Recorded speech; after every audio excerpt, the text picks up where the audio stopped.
Welcome back to Mean Streets, where each week we investigate the best, worst, and forgotten movies of film noir. I'm Luke Deckard. And I'm Matthew Booth. And today's case is The Big Heat from 1953, starring Glenn Ford, Gloria Grahame, and Jocelyn Brando. The log line for The Big Heat is Dave Banyan, a hardened homicide detective, investigates the apparent suicide of a fellow officer. However, his mission soon brings him into conflict with a powerful crime syndicate. Release on October 14th, 1953 by Columbia Pictures. Matt, The Big Heat. The Big Heat. This was my first time watching The Big Heat. I got to let everyone know this. I hadn't seen it yet. Really? Yes. This is the first time. But let's go back to your first time. It will have been when I was maybe early 20s, perhaps, and I'll have just caught it on TV, probably misreading the listings and thinking it was The Big Sleep.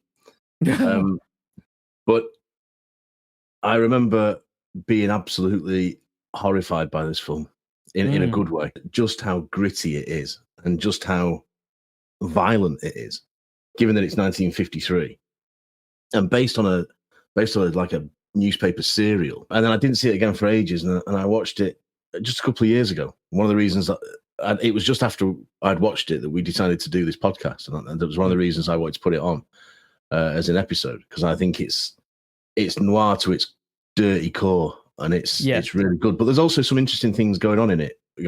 Directed by Fritz, so it's not going to be a standard noir by any means. And there are a lot of interesting things which we'll come on to, particularly about Banyan's quest. What were your initial reactions yourself? I mean, this film blew me away. It blew a lot of people away. Right. I was really glued to the screen with this one, more so than some other films that I've watched recently. And this was everything. Every scene was so rich with character and plot and twistiness, and it's definitely one of the best. I mean, the film is called the definitive film noir by critics. And I mean, behind the camera, the director Fritz Lang, I mean, a powerhouse director. I mean, the guy who did Metropolis in 1927 and the film M 1931.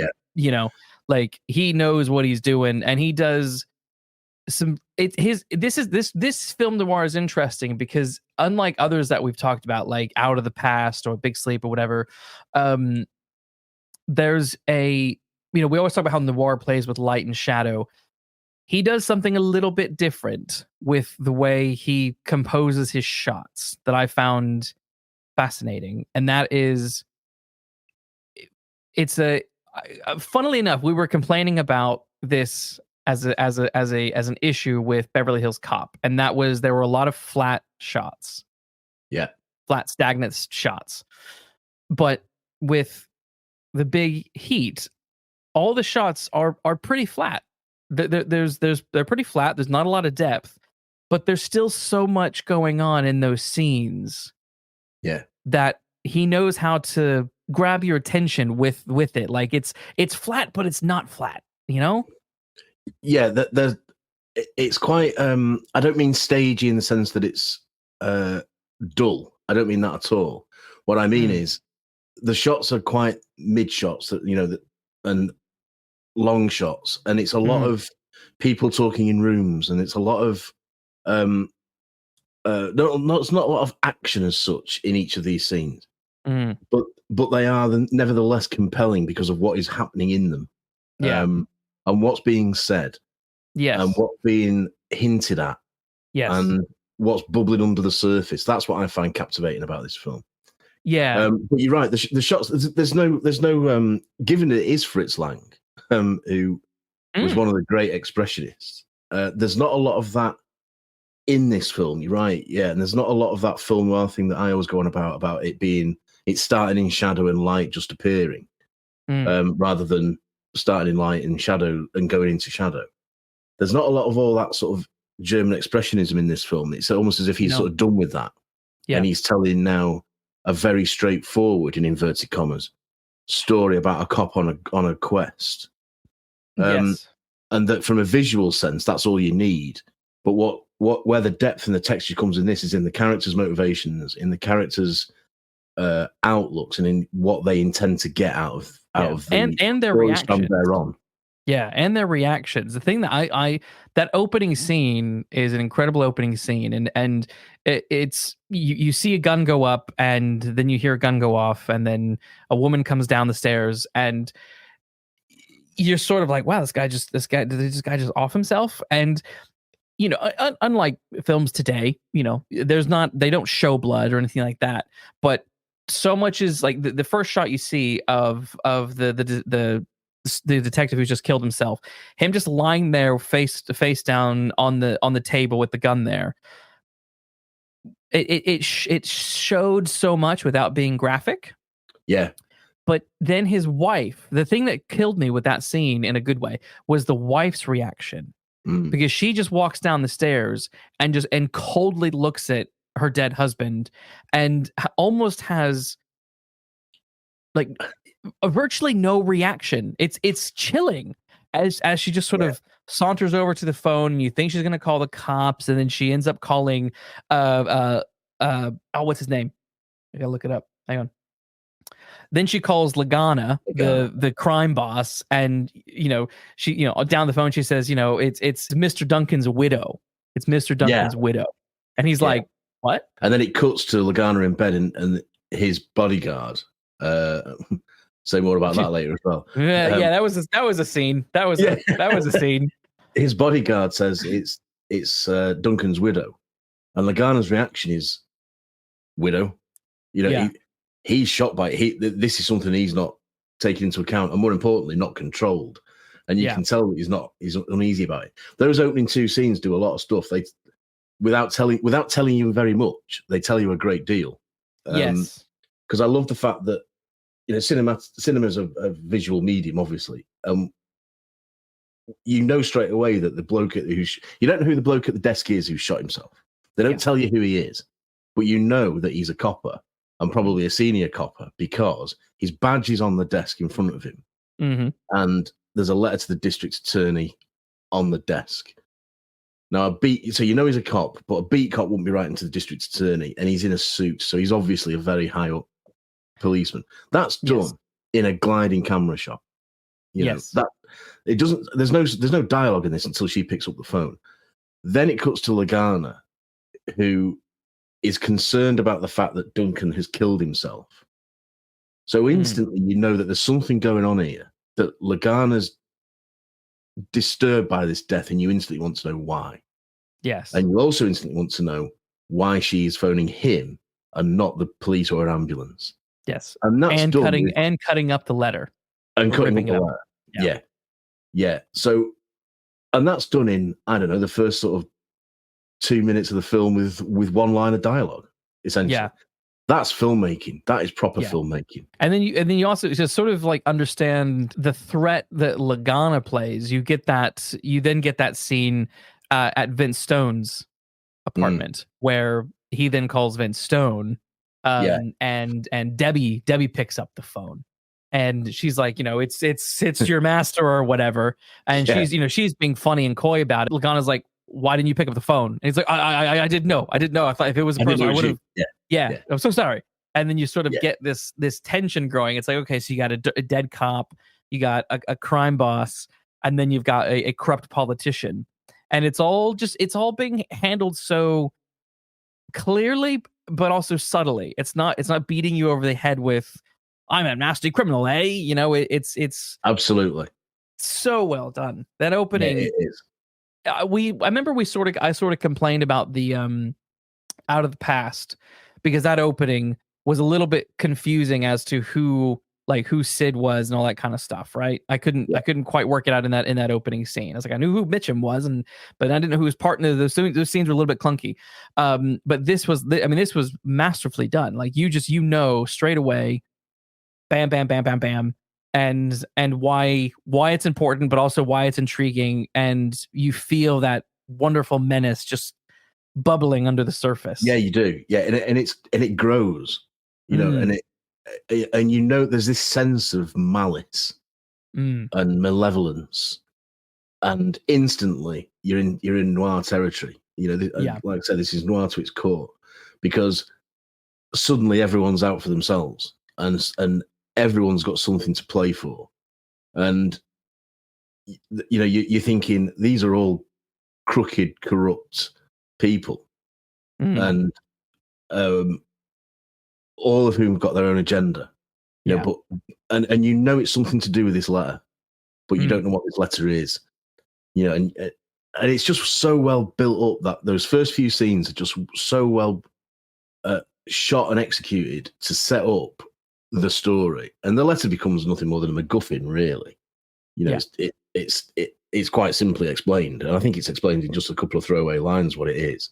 But almost that doesn't matter. It doesn't really matter. It's just important that it exists. Yes. And the way you're right, Lagana's not a crime boss in the sense of he's the one that's going to break your legs. You know that he's the one that's not going to break your legs. He's the one that hosts society parties. Yes. He's the one that that will charm politicians and then trap them in a honey trap or whatever, or find something you can blackmail them with. It's Vince Stone that you've got to be careful of following you home from a bar one night or whatever. I loved that. I thought that was such a fun. It was such a fun like take on the gangster character, because you do sort of typically expect them to be the real menacing one. And I mean, the real menacing figure in this movie is Vince Stone. Vince Stone. You know that Lagana has power, but he's also very conscious about trying to protect himself, because early on in the movie he mentions a real life gangster named Lucky Luciano. Yeah. Who was a big criminal that roughly around the same time was never charged, but then like an immigration charge came against him and he was deported back to Italy. And of course at the time you also got Al Capone, who was brought down through a tax evasion scheme, not from all of the other nonsense that he was doing. So I love that about Lagana, that you get that sense of he's powerful, but he's also trying to be savvy, and that's why he's so angry later on in the film when Banyan comes to his front door. But we'll get into that scene a little bit later. But like you sort of get that sense of why he's so angry, because he's trying so hard to maintain the facade, the veneer of respectability. Yes. But even Stone is much more than just a heavy. He's a lot more than sort of Odd Job or Jaws. He's a character in his own right, and he's magnificently brought to life by Lee Marvin. It's a stunning performance. I think he's one of his first performances. Certainly, as far as I can see, it was a breakthrough performance, and he has that there is that sort of blend of violent cruelty and charm that a lot of these, the Craze had it. There was a lot of these real life gangsters were charming men, who, if you said the wrong thing, would then eviscerate you, sort of thing. But Vince Stone looks like he'd be at home with the Cray twins. That's a fabulous bit of realism for me. And these American gangsters at the time this film is set, they were all sort of showy, flashy suits and all the rest of it. Yeah, thinking they were respectable, but knowing they weren't. And that is captured so well in Lagana's performance, the performance that's playing Lagana, who's Alexander Scarby, and in Lee Marvin, the two sides of what gangsters are, brilliantly brought together into two very well defined characters. Yeah, I like that. I like the juxtaposition between those two, and how they pull out those different facets. I love the opening part of the opening where Banyan goes. He's at the Duncan residence, and he's talking to Mrs. Duncan, and she's like, everything Tom did was clean and wholesome. Yeah, and it's such an over the top performance when she's gripping the curtains and crying into the curtains, whatever it is. But of course, it's supposed to be.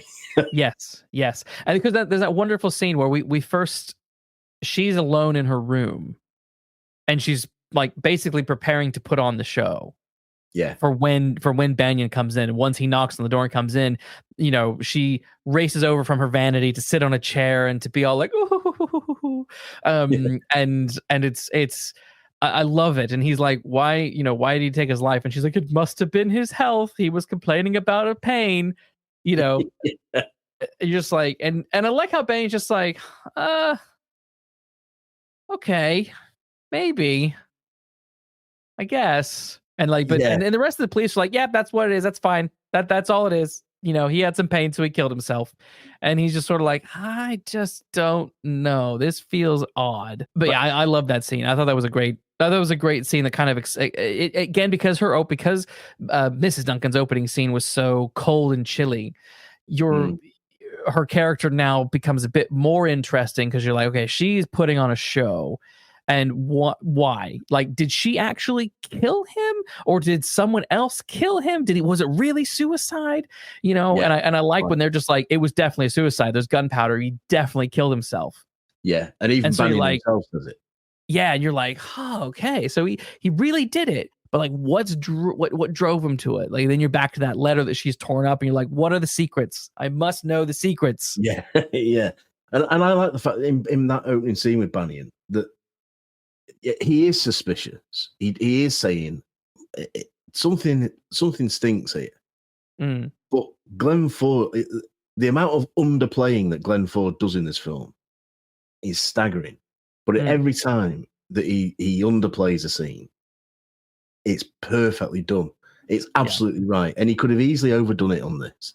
He could have overdone the famous fictional detective thing of, well, I've seen through something here, and I'm going to find out what's going on. Yeah. He's buying it. There's just a few ticks in his performance where he isn't actually buying it. Yeah. But he thinks he's cautious enough to think that it's probably sensible to give the impression that he is. Yeah. And Ford's performance in this is throughout the film is brilliant. But in those early scenes especially so. It's very nuanced. It's not until his meeting with Lucy Chapman at the bar, the Barfly, as they call her. Barfly. It's not until that scene that things start to really click for him that, okay, this is off. Something is off. But before we talk about Lucy Chapman, there's another thing that I loved about this is David Banyan is unlike your typical hard-boiled detective. He's a married man with a kid, loving wife, loving home. Yeah. And he's just happy enough at his job. He's an average Joe. And I'd extend what you've just said. He's untypical of the average fictional detective. Yes. These people are always, the ones that are married tend to be quite dull. Maygray's an exception. But you look at the bloke in Midsummer Murders. He's a happily married man. He's as dull as they come. But Banyan. What was the worst thing to happen to Dr. Watson?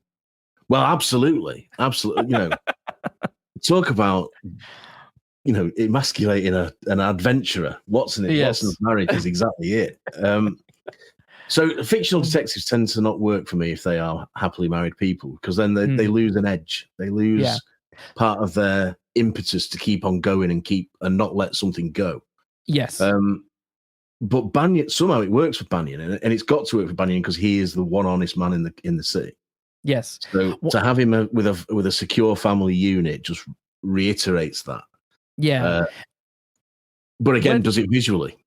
Yes. Yeah. Let's talk about Mrs. Banyan, Katie Banyan, played by Jocelyn Brando, who is the older sister of Marlon Brando. I did not know that. Yeah, I didn't know that until I started doing research for this podcast. Yeah, I was like, oh my god, that's Marlon Brando's never clicked sister. Before. It's never clicked with me before that the name. It's not really a name that you see very often, I don't think. But you don't. But I just sort of thought, okay, she's got a name Brando. That's just a name. Like I sometimes you don't, for example, like you see like Sean Astin, but then there's other Astons. You're like, oh wait, they're related. Oh, it's his parents. What? Yeah. Okay. Yeah. You're like, sure. I loved her performance. And I loved how her character said so much without saying much. Yeah. That scene, that opening scene of her when Banyan comes home and she's cooking the steaks, and she's talking about how they she had to put the kid down, and she kind of happily says, oh well, she was a nightmare to be put down. I had to read 20 stories and blah blah blah blah blah. and it felt very real, felt very authentic to me. And the thing that I was loving the most about it was they share everything, and that becomes a really important aspect that Banyan will mention later on. There's a great payoff in this seemingly innocent and inconsequential banter between the two of them. There's a great payoff later on. Yes, but what I really was taking away from the scene that I loved so much was the fact that, like, he's smoking a cigarette and she's sharing this cigarette. He has a beer and then she shares the beer. They're sharing their food, all that sort of stuff. And she has that wonderful sign. She has that wonderful line where after she's just taken the steak out, he's like, "Oh, that looks delicious," and it does look good. That steak looked very nice. Yeah. It was huge as well. It was massive. Yeah, I mean, they cut it in half, I guess, but again, they cut it in half. They shared the same steak. Well, you couldn't eat that on your own, could you? No. But then she's like, next year you're going to have to kiss the steaks goodbye. And that's because their kid's going to go to school and she's going to go get a job. And what's really great about this scene is it's, without being ham-fisted or anything, it's showing you that American life is changing. That, women who have, starting from right around World War I through World War II, were finding much more agency. They were given the right to vote in the US and in the UK. They're working in places that they weren't working in previously. They're breaking out of the domestic shell that they've been trapped in for however many years. And by seeing her drink beer, by seeing her smoke, by seeing her share a steak, it's all this stuff that, like, you don't typically associate with, lady behavior. You know what I mean? And absolutely. The way Lang is portraying this on screen, I loved it. It's also subtle because she's not like prancing around being like, well, women's rights, ba. It's like she just says, you're gonna kiss the steaks goodbye next year, and that's it. And if you don't know what she's talking about, that's what she's talking about. And it's like, oh, and he's just like, yeah, okay, cool. It's got to be done. This is, I mean, it comes across as an inconsequential scene and a bit of a sort of setting up. These are a happily married couple, but as so often with good filmmaking, there's a lot going on. There's that suggestion that life is changing, but the whole sharing stuff is saying that these two are a team. Yes, this is a proper married couple who have elected to share their lives together, and they are a united front against everything. Yes. And he comes home to that family, leaves the job at the door. He's one of the few policemen to leave the job at the door. A bit like Fred Thursday in the Endeavour TV series. Yes. They have a family unit that is protected. That's a good married detective. Yeah, that's a good married detective. And you get the sense from Fred Thursday that he has said the job stays at the front door. Yeah. And we never talk about it. As the series goes on, that changes. And it's the same with Banyan and his wife, that you do get the sense that until this particular series of events that the film is portraying, he leaves the job at the front door. Yeah. And these two are as close a married couple as you can get. And you're given that through a can of beer, a massive steak, and a cigarette. Yes. And a wonderful line of innuendo where Mrs. Banyan, Katie, describes their kid as, she said, well, at night she's a holy terror, and he goes, well, that's how I describe you sometimes. Yeah, yeah. And at one point, he slaps her on the behind. He does. It's like this. I loved it. It was such a refreshing scene because it's like, she's not a typical housewife. Like, there's so much going on in that scene that is telling you that, like I said, life in America is changing and the dynamics are changing, and there's more equality, and it's so much is going on. Her banter is such that that she's an equal in this partnership. He is not the dominant male in this partnership, and nor does he see himself as being the dominant male in this partnership. She is very much an equal of his, and he accepts that and he willingly accepts it and encourages it. And because some of the things she says to him, some of the lines that she comes back to him with are quite sort of, you're not taking me for a ride sort of thing. And and you're not in charge around here. Sort of, this is my domain now. Yes, and this is all good stuff. It's all subtly done, as you say, but it's all powerful stuff. But not only that, it's all gearing up to a payoff later, so that it matters, so that payoff matters. Yes, and that's what a lot of films fail to do these days, I think. I totally agree. There was, I mean, Katie, the character of Katie has only a handful of scenes. There's this scene. There's the scene right after the Lucy Chapman scene. Who she's the quote Barfly who calls during this opening scene. Banyan gets a phone call from this woman named Lucy Chapman who has information on the apparent suicide of Mr. Duncan, and he goes off to this. He has to leave his wonderful steak and go and talk to her. And Barfly means she's a sex worker. Like she's hangs around the bar and she picks up men for money. Yeah, and she basically says that I've been having an affair with Duncan for a lot of time, and he was meant to get a divorce from his wife. So, I don't think he just killed himself. Like something had to have happened. And she gives a lot of information that tweaks Banyan to think, okay, she knows way more than what she probably should know. And this needs to be investigated because this now means, are we certain that this was just suicide? She says there was nothing wrong with his health. Yes, and he starts to smell something unpleasant. Yeah, metaphorically. He starts to think things aren't all they seem, and they're not as they've been painted to him.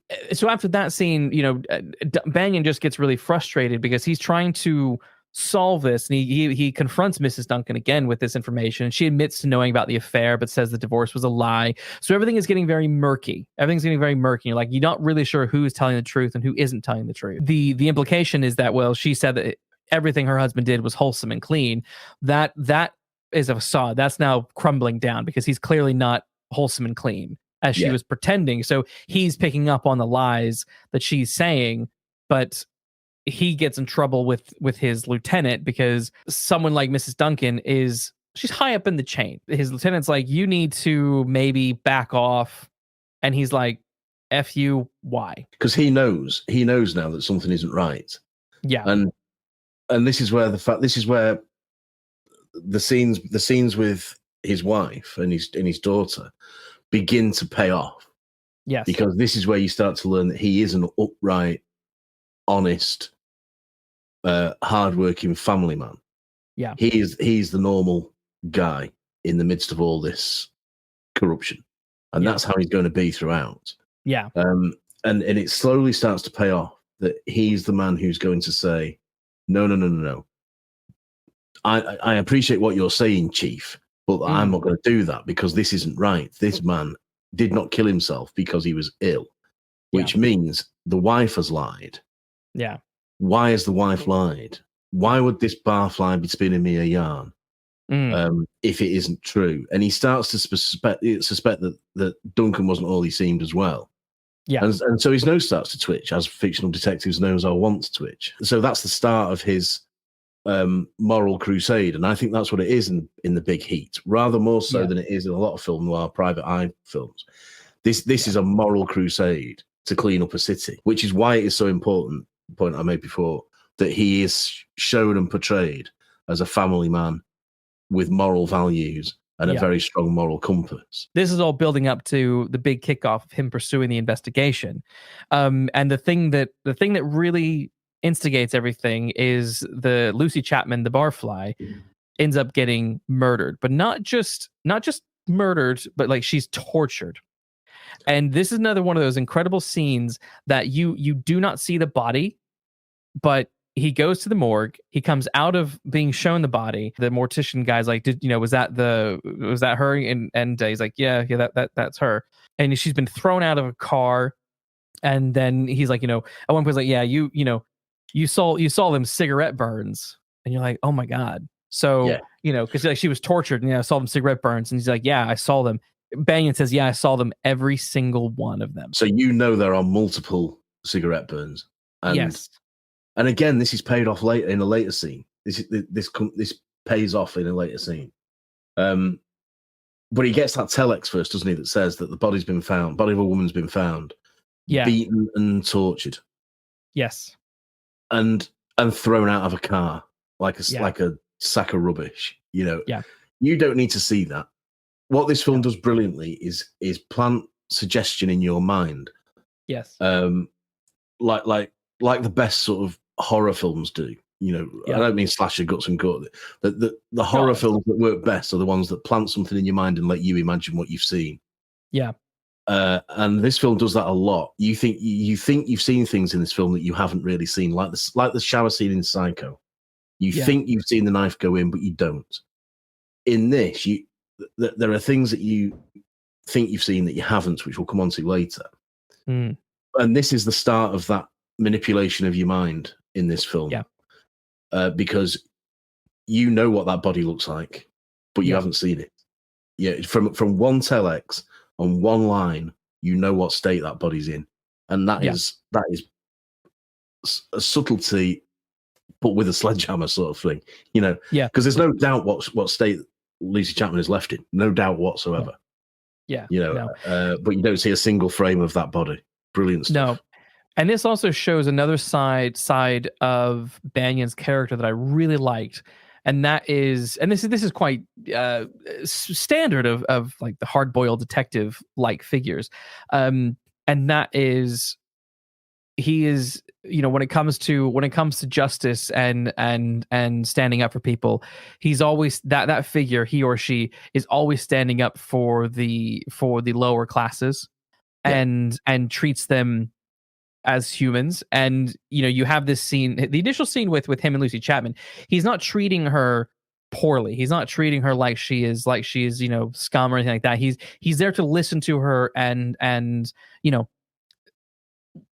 see if what she's saying is true. He respects. There is a level of respect there, and he's not treating like trash under his foot. And later on, there's another scene in that same bar where we see Vince attack and burn another Barfly. Well, that's the payoff from the cigarette burns. He does it with a cigar this time, and it's proof that he did. It's proof that he killed Lucy Chapman. Yes. And the thing that I love about that scene is, while it's shocking and horrific and everyone's just sort of like blown away by it, I mean, the whole room doesn't do anything about Vince. Well, one guy wants to, but is told to back off. But then Banyan steps in. But the thing I loved about Banyan's moment in that scene, Stone pays a girl to kind of like shut her up. But buy yourself something nice, he says, in one of the most patronizing lines in the film. But then Banyan comes over and he's like, are you okay? And tries to make sure that she's fine. She's like, I am, thanks, blah blah blah blah blah. But it's like, the fact that he is going out of his way to make sure that these individuals are okay, that society is looking over all the time, even people that are in power are, it's, I love that. I love that he does that. And there's another example of that, because he's investigating her murder because she is a murder victim. But he is constantly told by his lieutenant and by the commissioner, and I think even by the bartender at the nightclub, at the bar. Yeah, girls like that get what they deserve. Yes, they say that all the time to him. Yes, she was a barfly. It happens all the time, as if that's okay.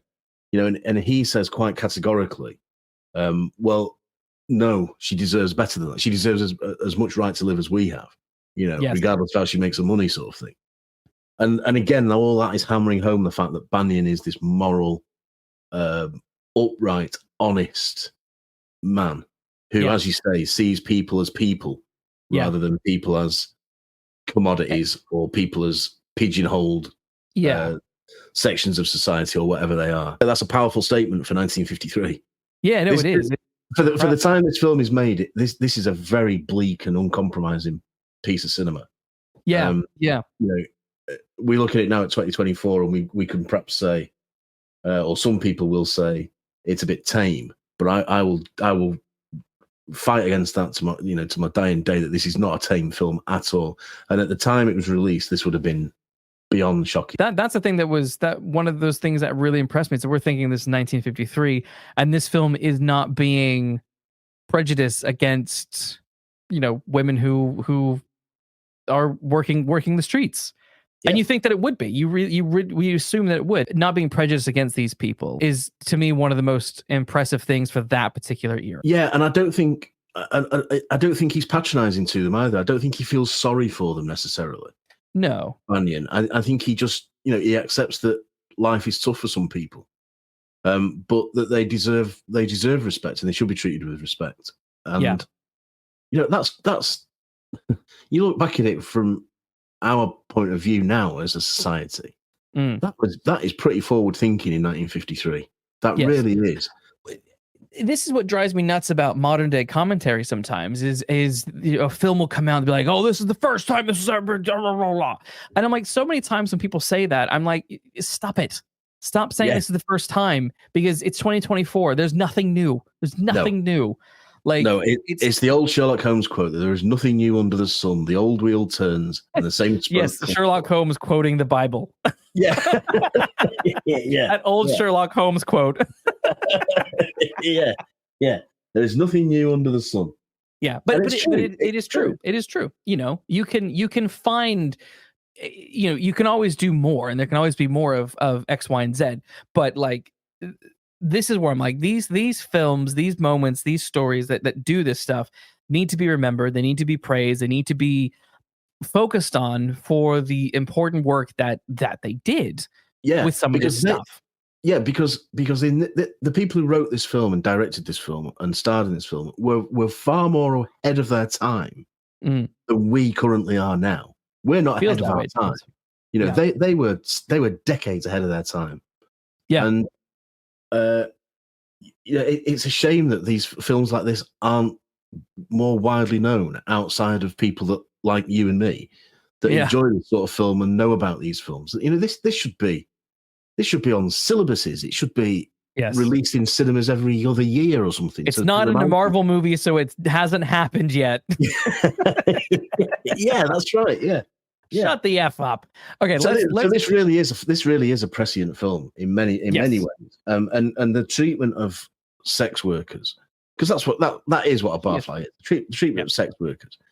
And Banyan's approach to them and Banyan's moral assessment of them is absolutely ahead of its time, and absolutely, it certainly wouldn't have been the thought of the average cinema goer in 1953. Certainly not. Because then the other individual who is also a sex worker is the character of Debbie, who is Vince's new girl, and the way the way that Banyan interacts with her is also quite progressive and rather sweet at times. But before we get into that, let's talk about Banyan confronting Lagana, because that confrontation sets off some nuts stuff. It does. But as a scene, it's fabulously done. Oh, I love it. It's really well done. I love when Banyan's like, because Banyan confronts Lagana because Lagana is the big gangster, and everyone knows, and he knows that Lagana controls people within the police. Later on, he accuses the commissioner of not being able to do anything without Lagana's approval and stuff, and that gets Banyan fired a couple of scenes later, which I love that he just becomes he's kind of status quo police. He's just sort of doing things, but then things get a little odd, and he keeps investigating, but he's being told to back off. But he's like, no, something isn't right. I need to continue. And that's one of those other great scenes with his wife. If she's like, lead with your chin. He's not going to conform to what everyone else is doing and accepting. And she knows that what he's doing is the right thing to do, despite the danger it might bring. And of course it does. Yes. She wants him to be true to himself, to thine own self be true. And that is, again, that's as a role, and I don't mean playing a part, I mean a role in a plot. Yeah. As a function, that's required to make the plot work. Katie Banyan is fabulous. And she executes that role because she's the one that says, you must carry on. If she were a much meeker character, I wonder if he would sometimes. But she is the one who says, you must carry on, and as you say, lead with your chin. That's a direct quote, and of course he does, because he's doing it with her blessing. Banyan basically accuses Lagana of killing Lucy Chapman. And he's like, "This is I love it." He said, "This is an old-fashioned killing, the prohibition kind." And then says, "You know, you're a hoodlum who built this," because Lagana is super rich. He's got a massive mansion, and he goes, "You know, you're a hoodlum who built this out of 20 years of corruption." And I just love that he just went in ruthless, because the thing that instigates him going to Lagana isn't just the fact that Lucy dies, but someone calls his house and spouts some nastiness to his wife. And he's like, "You aren't going to disrespect me or my wife or my family. If you do that, I'm going to come to your door and I'm going to effing destroy you." And I like that is the big thing. The biggest thing that instigates him to continue was someone being nasty to his family. Yeah, an intrusion into his home. That you know, that's what it is. And she says something like, you know, the 4-letter words were enough, or something like that. She says. Yes. So you know it's been a crude, short of anything else, it's been crude. In that Americana apple pie household, in a way, that is the most offensive thing of all. Yes. And so he marches off, you know, he says, "I'm not having this." There's a great opposing point of view in this, a sort of reflection of each other when he confronts Lagana, because Lagana says, "You know, this is my house. I have an office for this sort of stuff. Yeah. You come to the office and accuse me of murder if you want, but you don't do it here." And Banyan has that great speech about, "Oh yeah, we mustn't upset, you know, we can't talk dirty in front of the portrait of your mother that's hanging over the fireplace." And he says, "But you he says I'm paraphrasing, but he says, "You invaded my house first, so I've come and invaded yours." Yeah. You know, and he's like, "Oh, I violated your immaculate home." And I'm like, what a great line. Yeah, that's right. Yeah. And it's Banyan's absolute 2-finger salute to this sleaze. It's great. And you know, we can do what we like to each other on the streets and you know, and in under the cover of cop and crook, but you don't threaten my wife and family. I mean, Glenn Ford's not a very tall or imposing man. No, he literally just looks like your average Joe, and I love that. Like even Bogart has like this sort of like a swagger to him. This guy just looks like a guy who works behind a meat counter at a grocery store. He does. He looks like your dad. He looks like a working man. Yeah. And when Lagana calls for, is he called George? George, yeah. Oh, he beats it. I love it. And he absolutely kicks 7 shades of you know what out of him. Yes. in a very well like, choreographed "Don't fight. Get up, George." And you're like, don't get up. Don't get up, I'm not. Yeah. And just as an aside, George and Lagana, that's a weird relationship, isn't it? Yeah. That opening scene where he's there, like he wakes him up, and it's odd. It's odd because Lagana just keeps laying in bed. Yeah, and George is like dressing down. Yeah, and, you know, and I get the impression that George is often in his dressing gown alone with Lagana. I don't know about you.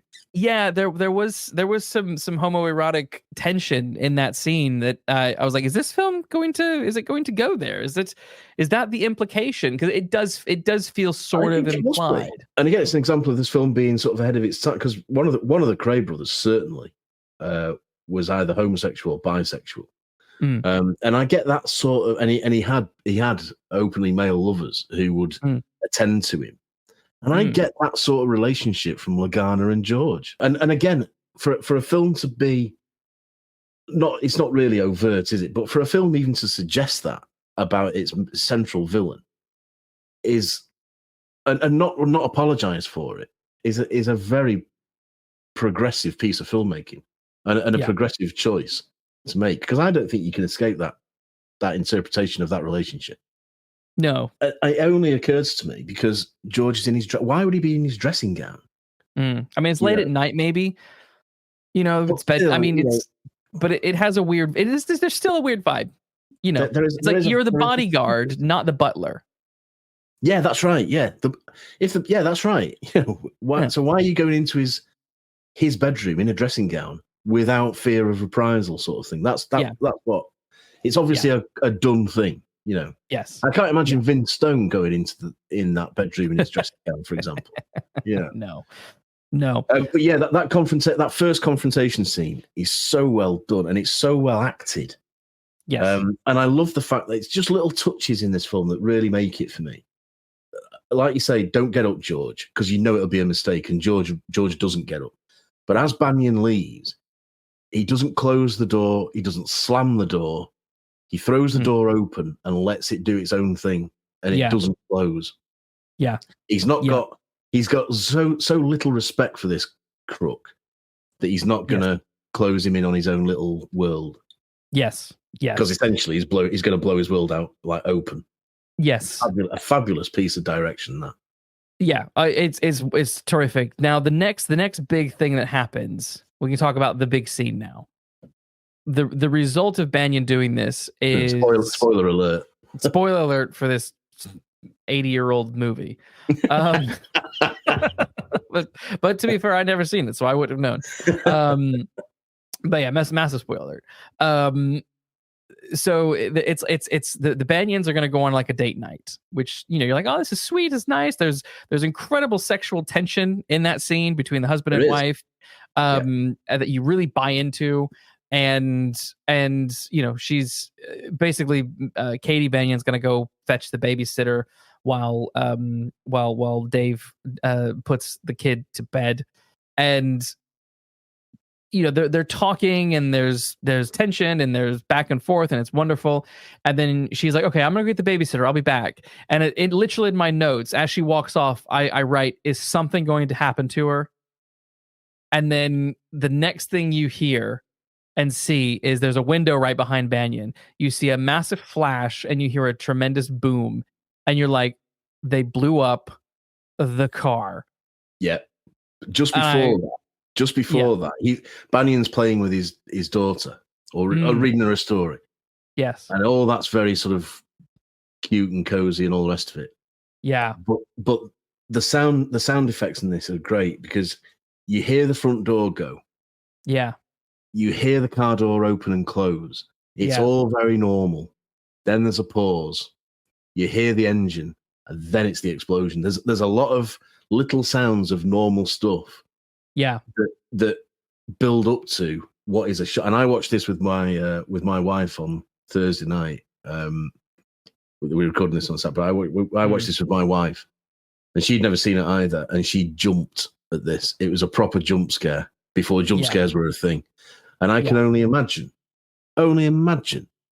what impact this had on a 1953 audience. Oh God. It comes out. It genuinely comes out of nowhere. It floored me in 2024. Yeah, well, yeah. There is an indication that something's going to happen, but you don't expect a car bomb. No, you expect like someone to come walking back in the room with a gun to her head. With a gun to it, yeah. And for her to come back walking backwards. Yeah, you expect something like that. Yes. Or for it to be sapped or something, you know. Yeah. And for it to come in dazed and falling around and stumbling and stuff. You don't expect, of all the things you could get, you don't expect a car bomb. It's absolutely fabulous. Yeah. And his reaction to it is incredible. Yes. Absolutely incredible. That whole scene is an incredible, powerful moment in the movie. And essentially what it does is Banyan, now who is sort of on this moral mission, now you know, later in the film someone says that, you know, you're on a hate binge now.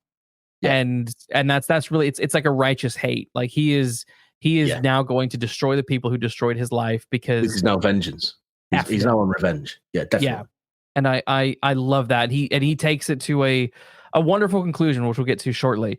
But let's talk about Debbie, because the next chunk of the film really focuses on Debbie, who is Vince's side girl.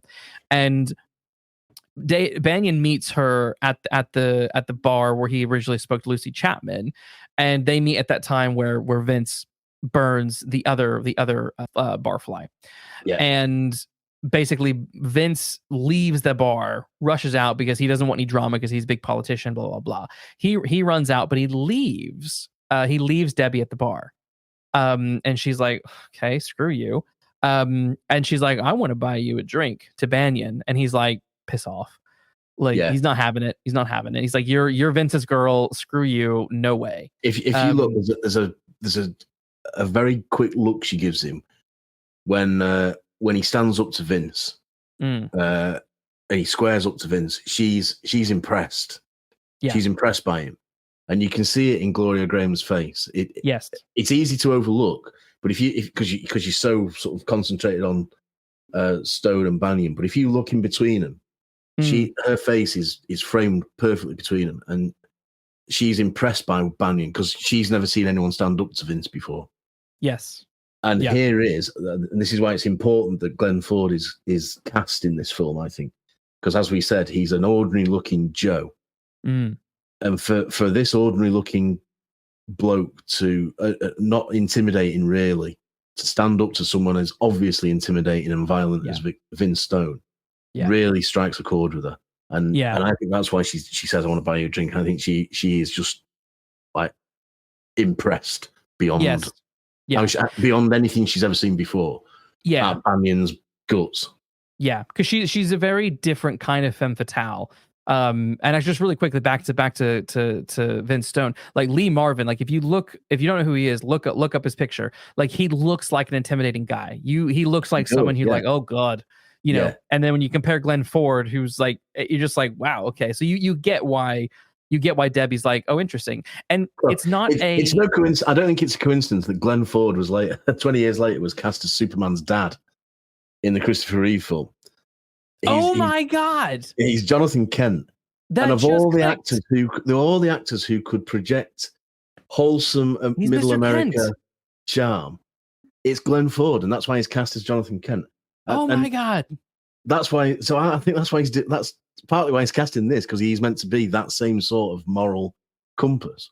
Yes, he's perfect as Jonathan Kent. I didn't, for some reason I didn't make that connection. Duh, that's wonderful.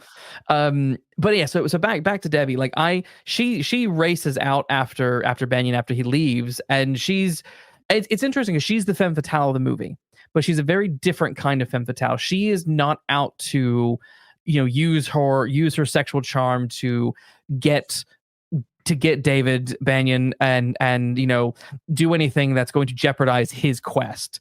It's an interesting twist in that overall, in the grand scheme of the kind of the third act of the movie, they end up sort of working together to defeat the bigger villains of the piece. That was and I thought that was a really fascinating twist on this character's at a very early stage in this character's sort of development. I mean, the femme fatale is sort of really coming into her own in the 40s and 50s on within film noir. So this sort of twist on that I thought was really quite impressive. Just on that a little bit, we might come on to this in more detail, but if you think of the femme fatale as the sort of angel of death sort of thing, that entices people into situations where they are doomed, or potentially doomed. My question is this: isn't that Banyan in this film? In Banyan's quest for revenge, which is what it turns into, it starts off as a quest to clean up gangsters, get rid of the gangsters. But then after the car bomb, it definitely becomes a revenge. Yeah. How many people die as a result of his refusal to give up? How many people come into danger as a refusal for him to give up? I mean, there's certainly Debbie. There is Mrs. Duncan. There's the old lady from the car wrecking plant who he uses to identify one of Lagana's henchmen. When that it plays out fine, but it could easily not have done. If this edgy hood was a bit too edgy. Yeah. But Banyan doesn't really seem to care about any of that. No, it's a righteous vengeance. Righteous vengeance is the phrase, And he's the person who's putting, instead of it being that one woman who puts all men in danger of themselves, it's Banyan putting all these women in danger of themselves. Yeah. Which I think that is a brilliant subversion of the femme fatale. I think so. That he is arguably the femme fatale, the homme fatale in this. Yeah. Because he is the agent of death in this. He's the angel of death in this. He's the one that causes everyone to be in such danger. Just because his wife has been blown up. Yeah. And he can't deviate from that determination to see vengeance. It's no surprise that it's Lang, because Fritz Lang, because nobody here is two-dimensional. Everyone here is complex. No. They are complex human beings. in difficult situations. And you have to decide whether you think Banyan's doing the right thing or not. Yeah. And if he is, at what cost is he doing it? Because a lot of people suffer. They do. And I think I also love that, like you said, no one is two-dimensional here. And there's this wonderful line from Debbie. And Gloria Grahame's performance is wonderful. She's so sweetly innocent and charming. That little lisp that she's got, like there's just something kind of endearing about her. And originally it was going to be Marilyn Monroe, and I am not sure that would have worked anywhere near as well. Yeah, no, Grahame is pitch perfect. She is. She nails this.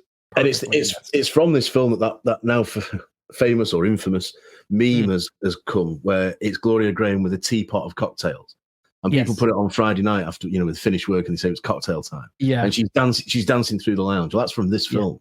Yes, and that's a scene where you mentioned it before. She's saying, all the bosses coming, jump to attention. Everyone's got to jump to attention. Yes, and when Lagana arrives, Stone says to Debbie, go and amuse yourself, or whatever he says, go back to the kitchen. And she says, oh no, it's my turn. Hop, jump, and she sort of skips out of the room. And she's this ditzy kid who has a really great character arc into darkness as the film proceeds. I have to say, the singing scene where she's making the cocktails is one of my only complaints, because it's the ADR. It's the ADR. She's like singing a song, do do do do do do, but if you look at her lips, like it does not match at all. Like it's my only complaint really of this genuinely like perfect movie. Outside the club, after Vince has abandoned Debbie, she convinces Banyan to talk to her, and they go back to his hotel room, and it's a little bit unclear as to what's going to happen there. And it's like, is he bringing her back to screw her, or is he fishing for information, or is he feeling sorry for her? It's a little bit, it's just a hair bit unclear. And it kind of never really clarified fully what that initial reason for bringing her back was that a low moment for him? Was it not? But there's this, or is he just there to find information? But you find there's this wonderful line where he's like, why are you with him? What is the point of this? And she says the main thing is to have money. She's been poor before. She knows what that's like, but she would rather have money and take a beating from Vince than be poor. And then you realize, I've been rich and I've been poor, and believe me, rich is always better. I mean, that's a tragic line if you think about it. Oh, so totally. Like that tells you everything you need to know about Debbie and where she's come from and why she's willing to put herself in these harmful situations, because this is a harmful situation. This is where, it's not always a nice world for ladies who are involved in sex work. It's often very, very dangerous, very harmful, and it's tragic, and you feel for so much. Yeah, you do. But I also, she has another great line, which is the sort of reverse of that, which is a very flippant line. She says to Banyan, "You're about as romantic as a pair of handcuffs." Yes. And that's what I love about this character. She's not. Femme fatales are always sultry, aren't they? Or very often sultry. Yes. And they're very often... the classic is Lauren Bacall. But Debbie's not like that.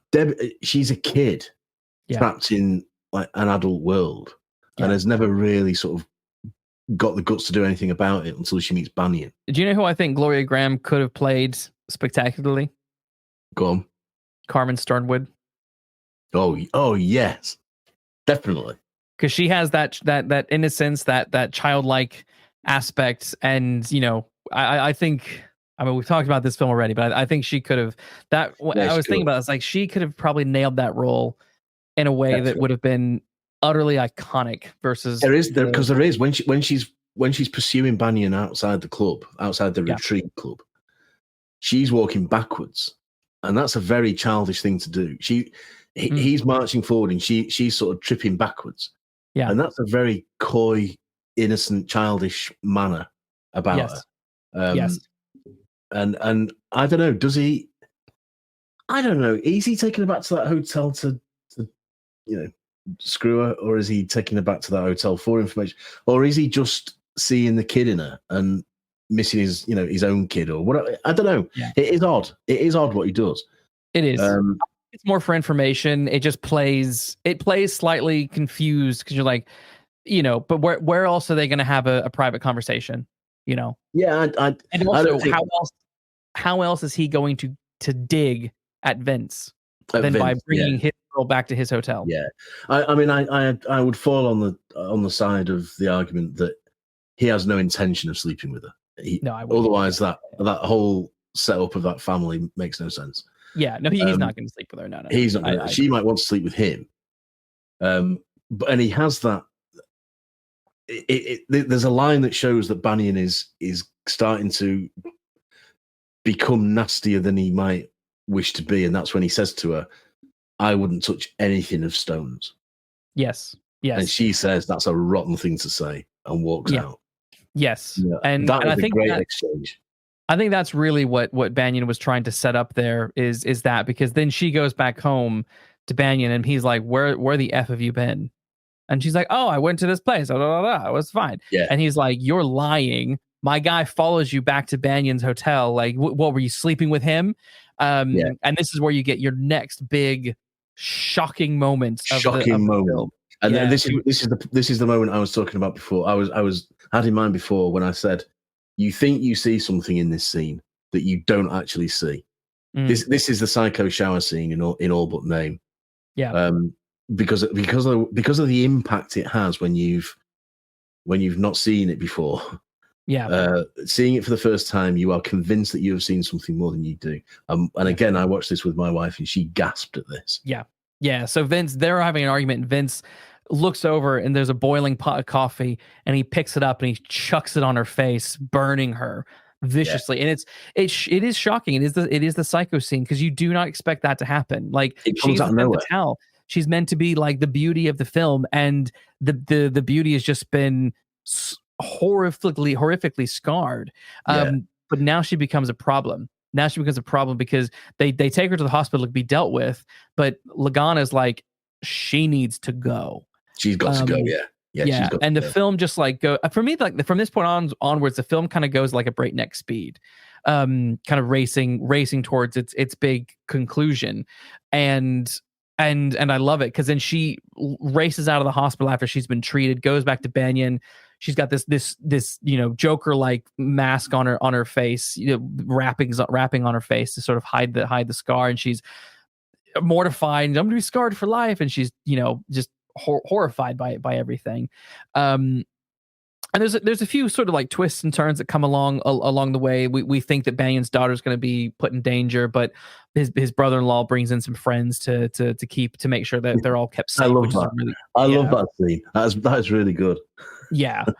But then basically once there's a scene with Banyan and Debbie in the hotel where he basically explains everything that's going on and explains everyone who is involved. And Banyan has realized that Mrs. Duncan, the woman whose husband committed suicide, is holding a lot of the cards. She has the information that's keeping her safe, which is why Lagana and Vince can't do anything to her, because if something happens to her, she's going to expose them, right?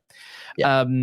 And this is where Debbie fulfills that femme fatale role, and I love how this film sort of, it sets up something horrific like the explosion or the coffee, but then like you said, there's always payoffs to it. There's always a reversal to all these scenes. And I love when Debbie first goes to Mrs. Duncan's house and they're both wearing mink coats, and she's like, we're sisters under the mink. We're sisters under the mink. Yeah. Yeah. And I loved that. And then she's like, she just whips out a gun and just blows Mrs. Duncan. Yeah. It was a point you made before that when she says, I know what it's like to be rich and I know what it's like to be poor, and poor is better. And she says that, she's willing to put up with any beating from Vince if it means that she can keep the lifestyle. That's what the payoff from that is. The coffee is one step too far. Yes. That's the bit of abuse that she will not tolerate. Yes. And that's when her character arc comes to its conclusion, essentially. Yes. Because that's when she then decides she's going to do something about this. Yes. And as you say, she starts to... they don't necessarily team up, but they do start to work the same... Yeah. Well, she knows what he wants to do. She knows because Banyan has just been to visit Mrs. Duncan, and he's like, I should have killed her. And that's when it clicks for Debbie. She's like, I'll do it. Because I mean, she's childish, she's reckless, she's the femme fatale, but she's just not. She's, instead of trying to go against the detective, she's now helping the detective. That's right. Do the immoral thing that he can't, as well as that he won't do or can't do. And she's helping him, in the best way she can. But she's also helping him because it helps her. Yeah. Because him now, she is on a revenge mission. Yes, because she's not having that off Vince. No chance, No, and that scene when Vince, the next scene is then Vince comes home, and she's there, and he's like, oh, hi, and then he gets his comeuppance, and she chucks boiling coffee on his face. And here's the payoff for that bit of violence with another bit of violence, but this time you sort of cheer it. Yes, you do, as far as you can. And then she has this great little speech about, and this goes back to the Lucy Chapman thing about you not seeing the body. She explains to Vince along the lines of, don't worry, Vince, it'll burn for a long time, but eventually it'll stop and you won't feel anything because the nerves are dead and all that business. Yeah. And you think, God, that is what she has. You understand what she's suffered from that one, like rash moment, as it were. Yeah. You don't have to see her suffering in hospital. You don't have to see the doctors tending to her. She's going to make you understand the way that she's going to make Vince understand. Yeah. And he then becomes completely powerless. Yes. Brilliant reversal. It is. I thought it was just a fantastic finale, because then Banyan comes in, and there's a shootout, and Banyan almost in the shootout, Debbie gets hit, and you're like, oh God, no. And then there's a moment where Banyan has Vince cornered, and there's that moment where it's like, is he just going to kill him? He should kill him. But then he does the right thing. He doesn't kill him. He lets the police take him. But then you have the really tragic moment. Debbie is not going to survive. The surgeon comes up, and he's like, she's not going to make it. And it's a tragically sweet moment, because early in the movie, Debbie asked Banyan, tell me about your wife. And he's like, I'm not talking about her with anyone. And in this really sweet moment, they have a great bit in that earlier scene where she says something about your wife, and he says blonde, blue eyes. She says, that's a police description. Yes. What was she like? She really like? Yes. And he says, I'm not going to talk to you about her. And again, this is going to be another payoff. How many payoffs? How many expert payoffs are in this film?